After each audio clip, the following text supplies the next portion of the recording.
नमस्कार सर्वांना. श्री स्वामी समर्थ. तुमच्या सर्वांचं आपल्या चॅनलमध्ये खूप खूप मनापासून स्वागत आहे. आपल्या चॅनलला लाईक, शेअर आणि सबस्क्राईब करावे, जेणेकरून की नवीन व्हिडिओ मी कुठलाही बनवेन तरी सगळ्यात आधी नोटिफिकेशन तुमच्या मोबाईलमध्ये येईल. तर गुरुवार 18 तारखेच्या दिवशी गुरुपुषामृत योग आहे बघा. सकाळी 6:04 ते सकाळी 11:32 ज्यांना कोणाला पण अधिक मासी 30 आणि 3 दिवे लावायची सेवा करणं नाही झाली काही अडचणीमुळे, तर ते गुरुवारच्या दिवशी गुरुपुषामृत योग आहे, सकाळी लवकर उठून ही सेवा पूर्ण करू शकता. अधिक मासी लावलेले दिव्यांचे जितकं पुण्य मिळते की तेवढंच पुण्य गुरुवारच्या दिवशी गुरुपुषामृत योगाला लावलेलं पण तितकंच पुण्य मिळेल. कारण की अधिक मास संपल्यावर देखील 3-4 दिवस वरे अधिक मासाची सेवा आपण करू शकतो.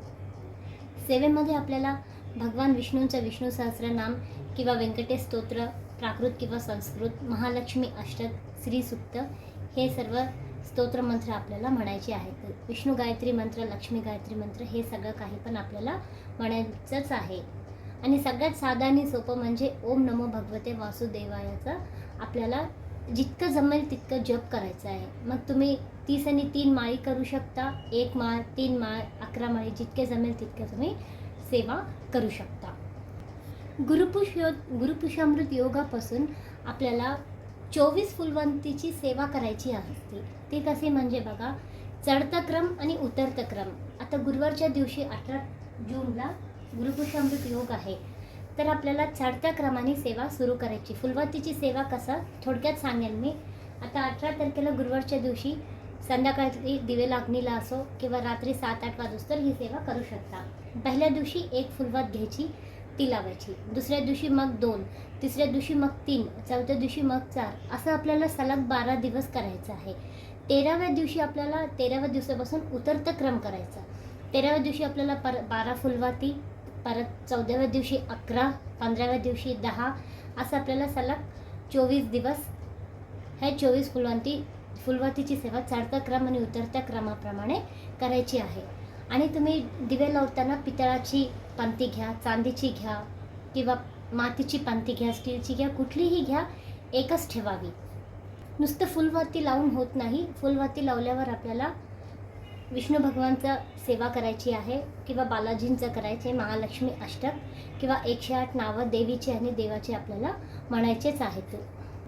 आणि काही प्रॉब्लेम आल्यामध्ये ही सेवा करताना तर घरामध्ये इतर मंडळी पण ही सेवा करू शकता. आणि जर नसेलच कोणी करणार आहे तर तुमचे 4-5 दिवस झाल्यानंतर परत ही सेवा कंटिन्यू करू शकता.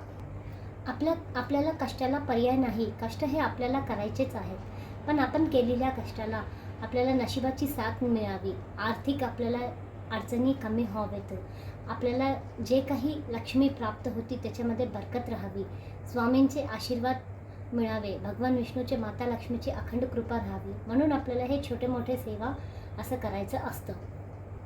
आपले पैसे आजारपणामध्ये अजून कुठं जाऊ नये, चांगले योग्य मार्गे आपल्याला आजारपणापासून आपण दूर राहावे आणि गुरूंची कृपा दृष्टी पण आपल्याला बनवून राहावी. त्यासाठी गुरुवारच्या दिवशी गुरुपुषामृत योग हे खूप उत्तम आहे. अधिक मास संपला तरी हे 2-3 दिवस अधिक मासाची सेवा करण्यासाठी योग्य मानले जातात. सेवा करून बघा. करून बघितलं तर आपल्याला त्याचं फळही मिळेल आणि प्रचिती देखील येईल. कोणाला लवकर येईल किंवा कोणाला उशिरा येईल, पण सेवेचं फळ मात्र नक्कीच मिळते. चला तर मग ताईंनो, दादांनो, सेवा चुकवू नका.